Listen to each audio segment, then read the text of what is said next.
Russian President Vladimir Putin on Monday submitted a slew of new proposed amendments to the country's constitution that include a mention of God and describe marriage as a heterosexual union.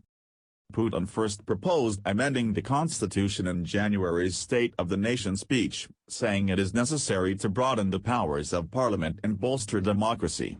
Kremlin foes have described the proposed changes as part of Putin's efforts to remain in charge after his current six-year term ends in 2024. The Kremlin-controlled parliament quickly endorsed Putin's draft in the first of three required readings last month, and is set to give it the final approval next week, setting the stage for a nationwide vote on April 22. Following up on proposals from a Kremlin working group that worked in parallel with lawmakers, Putin on Monday presented 24 pages of additional amendments for the second reading set for March 10. Lawmakers say they include an article that points to a millennium-long Russian history and pledges homage to ancestors who bequeathed to us their ideals and a belief in God.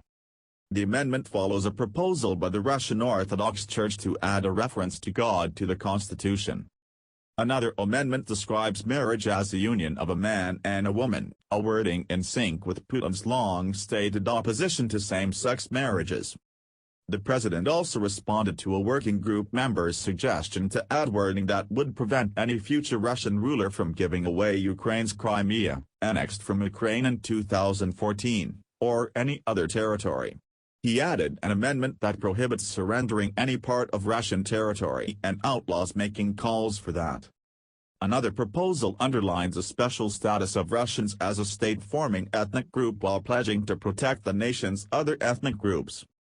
And in sync with proposals to outlaw disparaging the Soviet role in World War II victory, Putin added an article pledging to protect historic truth and forbid belittling the people's heroic protection of the motherland. The amendment comes as Russia prepares to celebrate the 75th anniversary of victory in World War II, the nation's most important holiday. The new set of amendments doesn't offer any clue, however, what position Putin may take to continue calling the shots after his term ends. The 67-year-old Russian leader has been in power for more than 20 years, making him the nation's longest-serving leader since Soviet dictator Joseph Stalin.